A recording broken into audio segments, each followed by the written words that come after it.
Well, so we've had the first day or the first few hours of BlizzCon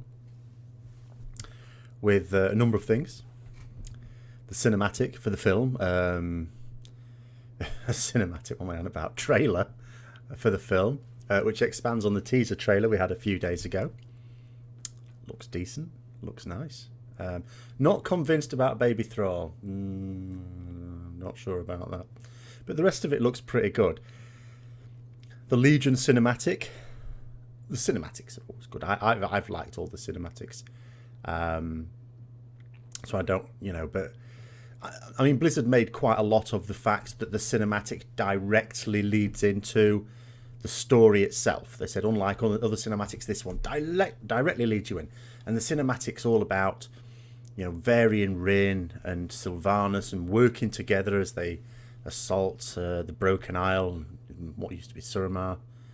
And so that takes you right into the story, it says. Now, this is the thing that gets me. So we arrive apparently on Dalaran. Yeah, we're with the Kirin Tor. So the question immediately came to mind for me was, if they can move Dalaran all the way over there, we knew Dalaran was going to be over there at some point, but if it moves there at the same time, why on earth did Varian ride that airship, nearly kill himself, when he could have just bombed a lift with the Kirin Tor on Dalaran? Oh, but anyway, that's probably a question. If anyone's at BlizzCon, I mean, please ask that one if you get a chance, because I'd love to know the answer. I don't think they'll give us a good answer. I mean, there are a few things. I'm not going to go over every little detail. Some of it, like the 40-man scenario they've got with 20 Horde and 20 Alliance, sort of working together, I think. I don't know. Working together or working against? I think it's supposed to be working together. As you assault the Tomb of Sargeras, as you start in, I mean, this is what will lead you to your artifact weapon, of course. I mean, minutiae like that I'm not going to worry too much about. There are certain features that they detailed, like the details of dungeons and raids and things like that, that I'm not going to go into too much. I mean, you can see this yourself. You can easily find this elsewhere. I mean, I'd be more interested in presenting that through the beta. So hopefully if I get into the beta fairly quickly. And the beta, by the way, is coming not immediately after BlizzCon, but within a few weeks, they say, in terms of closed beta. So we'll have to see if I get into that. I'm never usually in the very first round, but I have for the last couple of expansions been in fairly quickly. I haven't usually had to wait too long. So fingers crossed. What is really exciting, I mentioned before, didn't I, in a video, wouldn't it be great if they did what Star Wars The Old Republic are doing and have a situation where I said where you level up and you sort of scale. So you know what the problem is. You sort of level up, you're really enjoying a zone, you're getting into it, but then you sort of out-level the zone. Because there's so much content. One thing you can never accuse Blizzard of is being, mealy-mouthed with its content. There's always loads of quests to do. If you're really enjoying them, you get to a point where you're quite high level. You're not getting as good a returning experience. So you sort of move on to the next zone, but you think, well, yeah, I really like that zone. What they're doing here is, I mean, I suggested you'd have that for the leveling experience, except for the current expansion, in which case it reverts to normal. They've actually turned it on its head. They've done something which actually could be a lot better, but I do have a few reservations, I have to say. And that the Legion leveling zones will all scale for you. So, there is the starting bit where you get your artifact weapon, you assault the Tomb of Sargeras. After that, there isn't a linear path of zones. You can go where you like. And the area and the mobs you fight will automatically scale for you. Now, there is a distinction here. That is not to say that you, the player, scale for the zone, which would have been easier and is what I would have expected if that's what you're going to do. This sounds more challenging. But the idea is, I can see where what they say is, the idea is, so let's say you're level 102 and you suddenly decide to go to a completely different zone that might ordinarily be a level 108 zone or something like that. Then the mobs in that will scale as if, as if they were 102 type thing. You know what I mean? But what it means is as you level, you will always be hitting harder. You'll be getting bigger numbers, things like that. I'm not sure that really matters, but maybe it does. I don't know. So yeah, I'm not sure what happens if you've got like a level 102 person and a 108 person grouping together fighting mobs. I'm not sure how that works out. That's what I mean. I think it would have been, certainly it would have been easier to scale the player. The other thing, which is my misgiving about this, it's actually really good. I say I have misgivings as if it's a really bad thing. It's not. It's an excellent thing because it's what I've wanted. It's what I said we should have. The freedom to go wherever we want. You know, instead of having to go, oh, this zone, oh, right, okay, I'm this level, I have to go to this zone now, I'm this level, now I'll go to this zone. No, I go where I bloody well like. I'm an explorer. That's good. That is fantastic. And what it also means is even when you get to level cap, all of those zones are still scaling for you. So the content that they do, the sort of random based content, a lot of people already said this before BlizzCon was announced that, you know, is there going to be like an adventure mode, like in Diablo 3 for World of Warcraft? Well, yes, there is. There is going to be that. And it's going to be in every zone because the zones will scale up for you. There is no going back a few zones and beating the shit, you know, one-shotting all the mobs because you're high level now. It's scaling around you. So you're still hitting those mobs as if they're high, you know, a challenging level for you. Not challenging to the point where it's going to kill you. I mean, this is just like solo leveling mobs, for goodness sake. Now that's really good. The other really good thing, sorry, diverge a little bit. Dungeon in each zone, a level up dungeon in each zone. There's going to be 10 dungeons altogether. I'll come to dungeons in a bit. But the key thing about the 5 level up dungeons, so 1 dungeon in each zone as you level up. But there's going to be quests leading to them, like there used to be. There used to be this. You'd leveling a zone, you'd pick up quests, and a quest chain would eventually lead to you going to that dungeon for that zone. That's coming back. So you're actually going to pick up quests for the dungeon as you level up in that zone, which is really good. Second part of that, of course, is because you can do zones in any order you like, because they will just scale for you, you just do what you like, that means those dungeons scale as well. You can do those in any order you like. Now, the only thing is, it's not like that means you think to yourself, oh, well, that means I can miss out the zone. I don't. There's usually one zone that you're not, a bit meh, not keen on it. You can't miss it out. You do have to do. They haven't said the details of what it is. I'm guessing there is a quest chain at least that you should complete in each zone. So they certainly give the impression you need to complete all the zones. Well, not as in do every quest, obviously, but do each of the zones before you get to do the Suramar main zone in the middle for level cap. So there's sort of like mini attunements to various things. But it means you can do them in any order, and you can do them as you wish. And they gave the example of someone leveling in one zone and then someone else leveling in another zone, and then they decided to group together to do some questing. Maybe they go to a third zone that neither of them have done. So all the quests are open to them because they decided to group up, which is excellent, absolutely brilliant. Then that brings us to Demon Hunters, which is the new class. Now, what we knew before anyway is that they're going to start at around about level 98, and you're going to do your Demon Hunter quest starty bits, which they've given some details on. Interesting news, in order to get us to pre-order Legion, if you do, I don't know what date you have to pre-order it by, but if you pre-order it by a certain date, they will let you have access to the Demon Hunter before Legion comes out. So you can already have it sort of done the starter quest areas, get it to level 100, maybe get some gear on it, so that you're ready. If you're changing to Demon Hunter, you're ready to go when Legion launches. You're not behind. Not that you would be miles behind. I wouldn't have thought. It'd only be a few hours, wouldn't it, the starting area? But nonetheless, you can get into it, get playing. I suppose get practicing the abilities. It's always nice, especially if you've not been in beta to do it. By the time Legion launches, so you're straight into it, just as if you were on any other class. So that's interesting.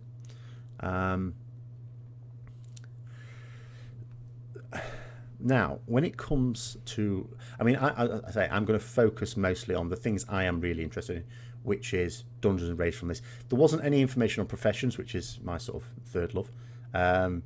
So maybe there'll be more of that tomorrow. Maybe not. Maybe I'll have to wait till I get into beta. Now, in terms of dungeons, when you get to level cap, now the fact that they've said there's going to be 10 dungeons in Legion, and they have gone through the basics of what is in each of these, is saying to me there's not going to be any new dungeons now.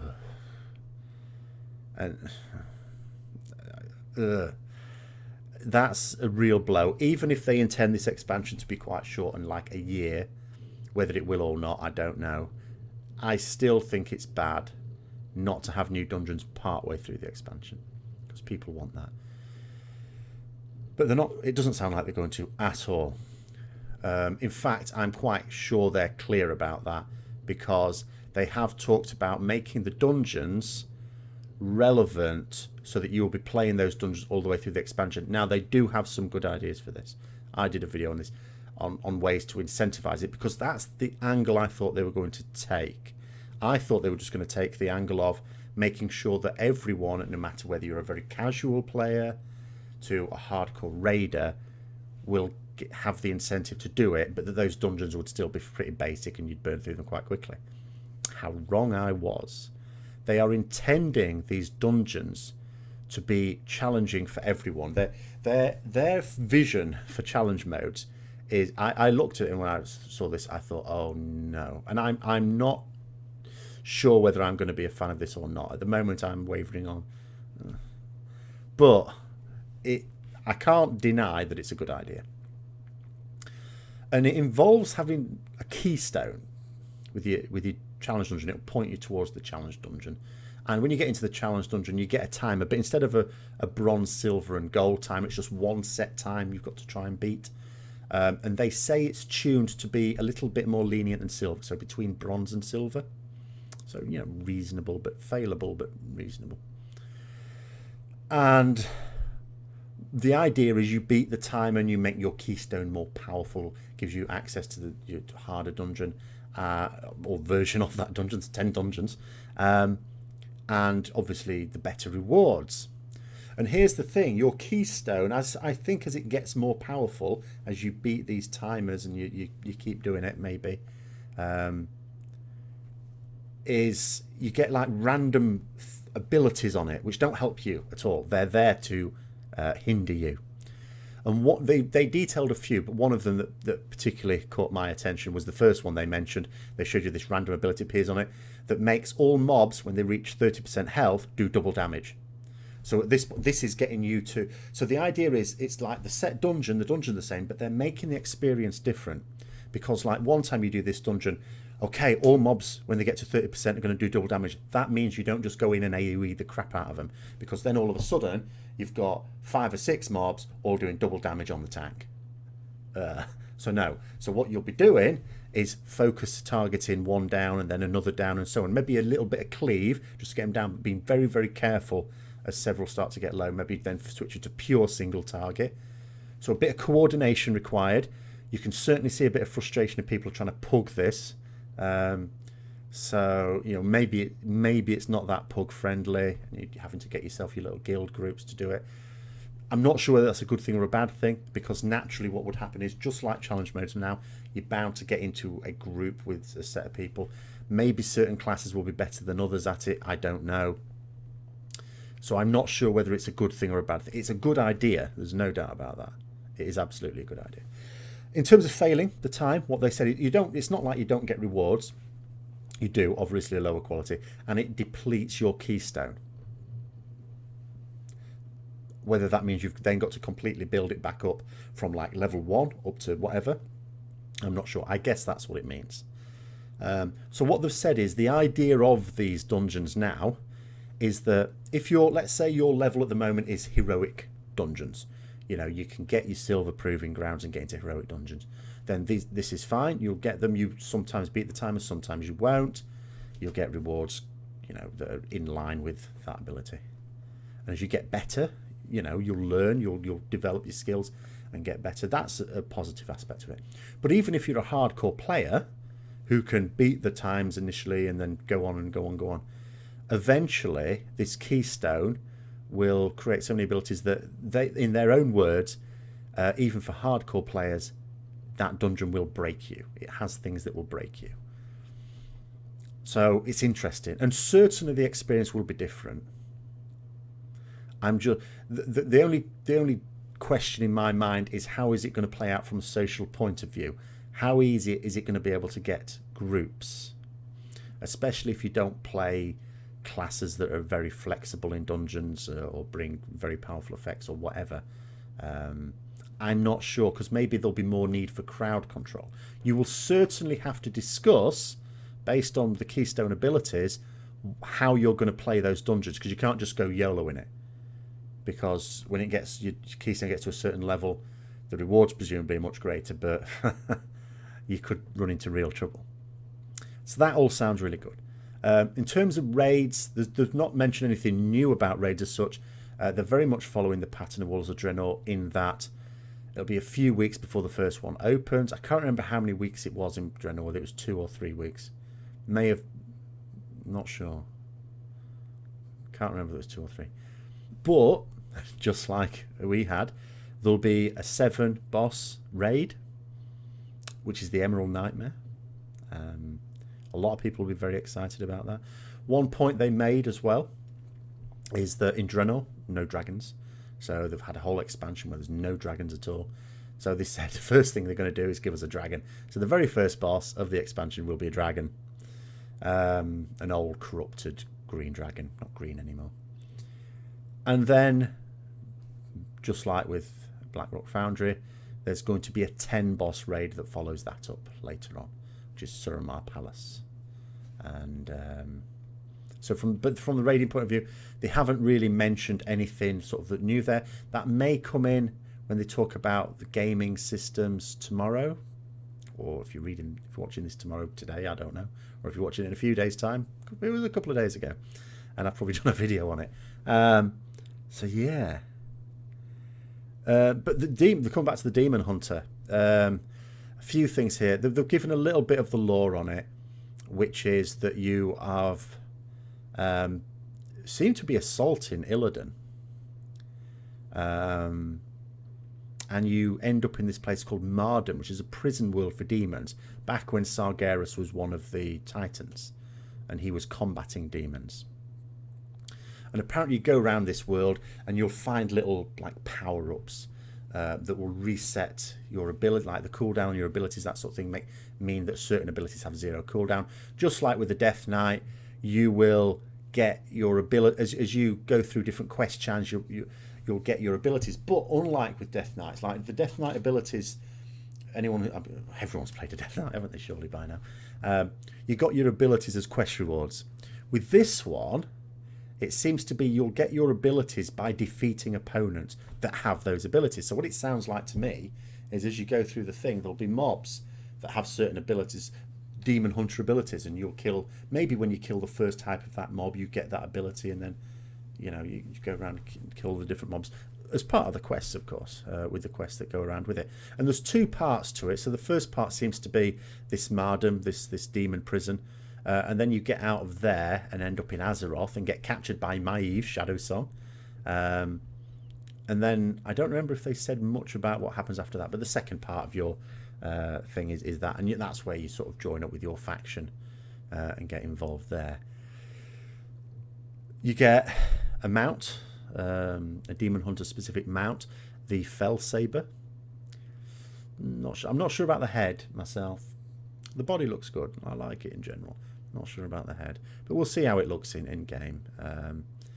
But yeah, they haven't said more. See, I mean, the people at BlizzCon are getting to play out the first part of the Demon Hunter, the Marden bit, but not, what do they call it now? The Vault of the Wardens. That's right. That we'll get to see for the first time in beta. So they're not really saying much about that. And of course, you'll get your artifact, your Warglaives. Just like the rest of the classes will get their artifacts in their opening sequence as well. Just trying to think if there was anything else. As I say, I'll probably pick up on a few things a bit later. But I think that's mostly in terms of the things that I am particularly interested in at the moment, which is, of course, the leveling experience for me and Dungeons and Raids, the end game. Ultimately, I'm a raider. I want to know what it's going to be like in raiding. Limited information on raiding beyond the fact they're following the same sort of pattern as in Warlords of Draenor, which of course is bound to meet. Yeah, we know we're getting a 7 boss raid to start with, just as we did with Highmull. We know we're getting a 10 raid, a 10 boss raid after that, just as we do with Blackrock Foundry. Does that mean we're going to get a 13 boss one after that, and then it's into the next expansion? I don't know. They showed various other. I mean, they showed redesigns of other old models, like Naga, of course, are going to be a bit more of a feature here. Ashara's back involved again. Maybe that leads into the next expansion, maybe not. We're always speculating Ashara expansion will be coming. Maybe it will, maybe it won't. But I would say for now that's mostly the new. Oh, the other maybe point of interest, maybe not, in your order halls when you get your missions, fewer. It's like follow mission, but fewer followers. We know we're going to get fewer followers, more elite followers, and they'll come to us with these missions, and sort of like daily missions. Now, this is the interesting thing. What they've said is, first of all, they want to take the features of Mists of Pandaria and Warlords of Draenor in terms of the daily things. Now, it doesn't mean Apexis dailies, thank God. What it sounds like they have done. Now, you've got to bear in mind, whenever they announce anything at BlizzCon, it's all very hyped, it's all very aspirational. Until we see it working in the beta, we don't know that they can pull it off. But in terms of what they say, it sounds good. The main problem we've had with like the daily type stuff, this expansion, is it's the same bloody thing. It's go to this zone here. All right, you get to choose between two. Whoop-you-do. And fill a bar up. You know, okay, there's different ways to fill that bar up, but you're filling a bar up. You're killing things. You're clicking. If you can click it, click it. If you can kill it, kill it. And eventually your bar gets filled up. Whoop-you-do. Back to the garrison. Get me Apexis crystals. Or not. This sounds maybe a bit more interesting if they pull it off. So you get this person coming along and saying, I want you to do this thing. But there are apparently lots of different ways to do it. So there are different combinations of ways in which you can achieve their objectives, choosing what you enjoy to do. They also say, a bit like in Mr. Pandora, they want to give you a reason for doing this. I mean, and they've hit the nail on the head there. Walter General, we didn't know why we were doing this. We're being sent off to all these places to kill things and click things. Why were we doing it? Don't know. We were doing it for Apexis. Why was our character doing it? Where's our motivation? Mr. Director, what's my motivation for this scene? I don't know. So they say they're going to give us a reason again. It's going to make sense. A bit like, okay, it did in Mr. Pandaria. Yes, we had a reason for doing these things, I suppose. But what I like is the fact that you can choose different ways to do it. Now, will that be a genuine choice, or are they just saying that? I don't know. We'll see. But what was interesting, now you look at this and you think to yourself, oh, so that means I've got to do these bloody things every day, because I'm thinking back to Mr. Pandaria when that opened up, and having to do these dailies every day. And I'm thinking back to Warlords of Draenor when I had to do a challenge mode dungeon every day, as well as the Apexis daily. And I'm thinking, oh my God, no. It's not quite as bad as that. So what happens is each day you'll have someone come along to your order hall and with this quest, or this thing they want you to do, and you go out and do the various things. Can only guess at how long it's intended to take. But what they said is they will stick around for a few days. So what you could do is, if for a couple of days you just think, do you know what, I'm raiding tonight, can't be arsed with it, they'll stick around for a few days. So what you could do is maybe wait till the weekend, and then you probably have 3 of them together, all going, rah, me. But then you've maybe got more time and you don't mind doing them all. So you could still end up doing them all, but focusing it in a bigger session during like the weekend, or maybe a couple of times during the week or something like that, rather than having to do a set amount every day. That sounds good. I like that idea. If we must have to do them at all, and I'd actually prefer it, I always prefer it if we are incentivized to do things rather than sort of forced to do things. And they'll always say, oh, you're never forced. If you're a raider, you are. If it's going to give you some more powerful equipment in a raid setting, as a raider, you are forced to do it. I would rather we weren't. But if we are, at least it gives us this flexibility there. So that would be better. That sounds a lot better. But I think that's it in terms of the stuff that I really took interest in. There were a lot, as I say, there was always a lot of information, but a lot of it, as I say, I would rather just, bring to you through beta. So that's what I got from the BlizzCon thing. Comments in the box below if you watched it as well and thought, okay, well, there's this other feature that I was particularly interested in. But until then, I'll see you later.